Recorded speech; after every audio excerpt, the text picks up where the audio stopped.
Halo guys, salam pembelajar. Assalamualaikum. Di video kali ini kita akan membahas kemiripan antara bahasa Persia dengan bahasa Sunda ya.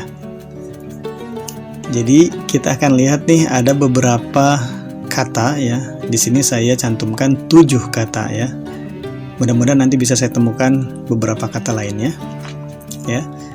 Dari kedua bahasa ini ya yang mungkin related satu sama lain ya. Oke, kita mulai saja guys. Yang pertama di sini ada kata dalam bahasa Sunda ya, yaitu sada. Yang artinya adalah bunyi. Ya, misalnya ada contoh kalimat sada tuh gitu ya. Bunyi enggak gitu ya. Atau disada, berbunyi gitu. Nah, ada padanannya yang mirip ya dalam bahasa Persia yaitu seda. Oke. Di sini A-nya cenderung ke O nih, sedo ya. Ada aksen yang memang cenderung ke A, ada aksen yang cenderung ke O ya. Sama kayak kemarin tuh ada kata shudeh ya. Shudeh yang artinya sudah. Itu ada yang sudah, ada yang shudeh.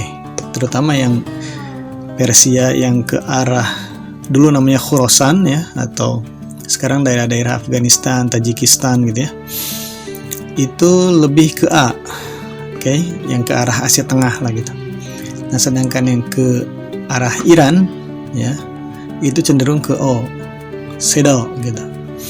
Dan artinya adalah suara. Nah, misalnya kalau ada kalimat sedo yaman miod, misalnya lagi nelpon gitu ya. Misalnya dia nanya ke saya ketika ngobrol pertama itu ya, salam gitu. Kemudian dia akan nanya, konfirmasi suaranya itu jelas nggak terdengar oleh saya. Dia akan nanya, sedom khub miodena. Nah itu nanya, suara saya terdengar dengan jelas nggak? Suara saya bagus nggak gitu ya, terdengarnya gitu. Nah itu artinya suara ya. Jadi antara bunyi dan suara ini sepertinya mirip ya artinya. Oke, kemudian kata yang kedua, di sini ada kata sima. Oke. Sima ini dalam bahasa Sunda itu artinya citra atau aura.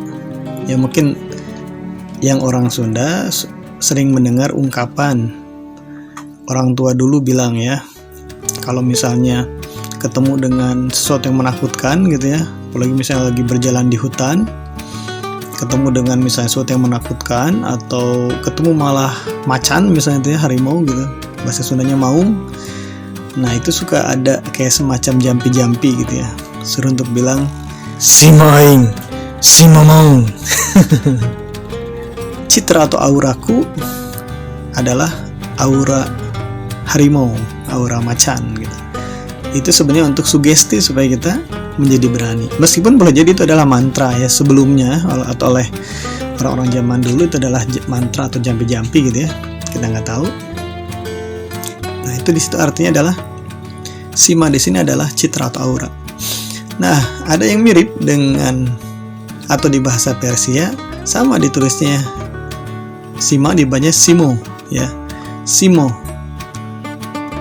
Simo ini di sini artinya adalah gambar ya, atau visual lah kita, visual atau image gitu. Ya, sama persis artinya. Nah, makanya TVRI itu disebutnya di bahasa Iran, di bahasa Persia itu adalah sedo va simo. Ya. Atau audio dan visual gitu ya, audio visual. Maksudnya sedo Vasimo atau biasanya disingkat jadi Sedousimo gitu. Nah itu artinya adalah audio visual ya. Oke. Meskipun untuk penggunaan dalam sehari-hari ya, simo atau gambar image ini kadang-kadang lebih banyak yang sinonimnya itu aks, misalnya aks itu artinya gambar atau image ya. Tetapi dalam penggunaan untuk tadi singkatan dari TVRI ya, atau Iranian Broadcast gitu ya, itu Sedousimo gitu. Oke, Kata yang ketiga adalah abdas. Ya, abdas ini di dalam bahasa Sunda itu artinya wudhu, ya, wudhu. Jadi kalau orang mau sholat pasti abdas dulu gitu. Nah, ini kadang-kadang abdas ini menjadi bahasa halus dari wudhu gitu ya. Tos abdas gitu ya, sudah wudhu belum gitu. Oke, nah di dalam bahasa Persia emang sekarang mungkin tidak banyak digunakan ya, atau belum saya temukan ya, saya belum pernah dengar ada orang bilang abdas ya.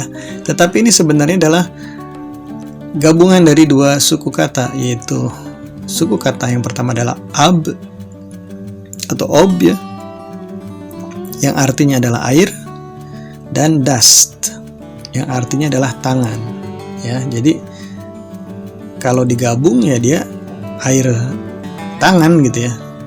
Maksudnya mungkin ada hubungannya dengan wudhu ini. Dan kebetulan waktu saya berkesempatan ya untuk bertemu dengan orang Muslim Hui itu dia yang dari China ya, dari Tiongkok, itu ternyata wudhu dalam bahasa orang-orang Hui itu mereka bilangnya abdas juga gitu ya, abdas. Oke. Jadi ini adalah dua kata ya, abdas ini. Saat ini di Iran sendiri, di daerah Persia ya, mereka menyebutnya wudhu juga ya, wudhu gereftan gitu. Mereka mengambil air wudhu, jadi tidak lagi menggunakan abdas. Oke. Kemudian kata yang keempat ada kata kian atau kean atau rakean dalam bahasa Sunda nih ya, yang artinya adalah raja. Misalnya kita dengar nama Kian Santang ya, itu artinya gelar ya untuk bangsawan lah gitu. Meskipun mungkin beliau bukan raja ya, tetapi dinisbatkan sebagai raja gitu, atau bangsawan lah. Nah, kalau rakean ya, kean gitu ya, atau bahkan saya curiga Ken pun sama ya, dari kian, Ken misalnya Ken Arok, Ken Dedes ya, dan lain sebagainya. Atau rakrian di dalam sejarah raja-raja Sunda ada tuh gelar rakrian ya. Kian dalam bahasa Persia padanannya ya kian atau keon ya, keon atau keon. Nah, sebenarnya sih kalau kita lihat ya, di dalam bahasa Inggris pun atau bahasa Gaelic ada namanya Gaelic, itu daerah mungkin yang sekarang jadi Celtic, jadi Scottish gitu ya, mungkin itu mereka juga mengenal kata Sian, karena pakai C ya, Sian. Atau ada namanya Sen Connery misalnya gitu ya, itu mungkin dari akar kata yang sama gitu. Oke. Bahkan kata ancient yang artinya kuno ya, itu pun mungkin dari akar kata yang sama. Nah, di dalam bahasa Persia kian atau keon pun artinya adalah raja atau bangsawan atau dunia nih artinya ya, raja atau bangsawan atau dunia gitu, kerajaan bisa gitu, keon ya. Oke, kemudian kata yang kelima ya, ada di sini yang lucu nih, ada kata keleketek. Bahasanya aneh juga nih, keleketek ya. Nah, ini artinya adalah menggelitik ya, bikin geli gitu ya, keleketek. Ulah dikeleketek gitu, jangan digeliin gitu ya. Nah, itu ada padanannya dalam bahasa Persia, yaitu apa? Kelak-kelak ya, kelak-kelak. Nah, kelak-kelak itu artinya menggelitik sama gitu ya. Nggak tahu mirip apa enggak ya. Tapi ini artinya sama ya, menggelitik, bikin geli gitu. Oke, next ya, yang keenam adalah kata, nah ini bukan kata nih ya, ini adalah cara pengejaan huruf hijaiyah atau huruf Arab ya. Itu di bahasa di orang Sunda ya, di komunitas Sunda itu kalau yang nggak pakai ikro ya, nggak sistem ikro lah, sistemnya yang masih tradisional, itu pengejaannya seperti ini ya, alif, b, t, c gitu ya, jim, he ya, terus kho gitu, atau he ada yang he ya, dal, zal, re, ze. Nah, re, ze gitu ya. Itu cara pengucapannya seperti itu.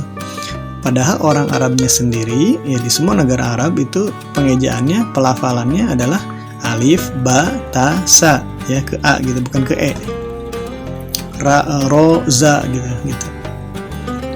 Nah, di Persia cara pengucapan huruf hijaiyahnya adalah seperti itu ya, alif, b, t, c. Jadi sama, mirip dengan pengucapan di kalangan orang Sunda ya, alif, b, t, c, jim, he, re, ze gitu, dal, zal gitu, dol, zol kalau orang Persia ya bilangnya. Nah, itu pengejaan untuk huruf hijaiyah atau huruf Arab ya. Nah, kebetulan sejak berubah menjadi Muslim ya, dari Zoroaster atau Majusi, orang Iran ini mengadopsi huruf Arab ya. Hampir semua di daerah Middle East, Afrika Utara ya, bahkan sampai ke India, anak benua India, bahkan mungkin sampai ke Indonesia waktu itu ya, kita mengenal dengan istilah Arab Pegon ya, atau huruf Jawi gitu. Itu adalah huruf menggunakan alfabet hijaiyah ya, huruf Arab gitu. Oke, kemudian nah ini ada kata yang terakhir, yang ketujuh ya. Ada kata huma. Huma dalam bahasa Sunda artinya ladang. Jadi bukan sawah ya. Kalau sawah kan basah tuh ya. Maksudnya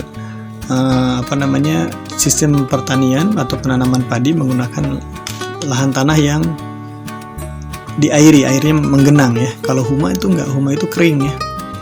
Oke. Dan biasanya ditanamnya itu lebih frekuensinya lebih sedikit, misalnya sekali panen dalam setahun atau 2 kali maksimum misalnya gitu. Kalau sawah kan bisa lebih sering dipanennya.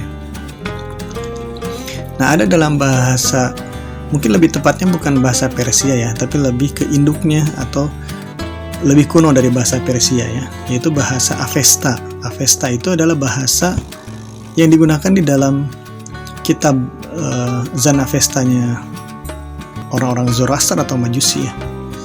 Tapi saya nggak tahu nih, karena saya juga bukan ahli bahasa ya. Nanti saya coba tanyakan ya, atau mungkin ada yang lebih paham di sini tentang ilmu bahasa gitu.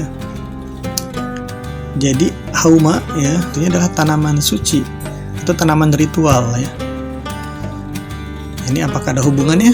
Kita nggak tahu ya. Apakah dengan home, misalnya home, rumah, ada hubungannya gitu? Oke, itu ada 6 atau 7 kata ya yang mirip ya antara bahasa Sunda dan bahasa Persia ya. Semoga menambah wawasan kita bahwa kemiripan ini tentu saja bukan karena kebetulan, tetapi karena adanya kontak sosial ya, kontak budaya dari sejak zaman dahulu ya, yang tentunya itu membuat kita menjadi lebih wise ya, lebih arif, lebih bijaksana ya, dan kita bisa menerima kebaikan dari mana saja. Oke, semoga bermanfaat.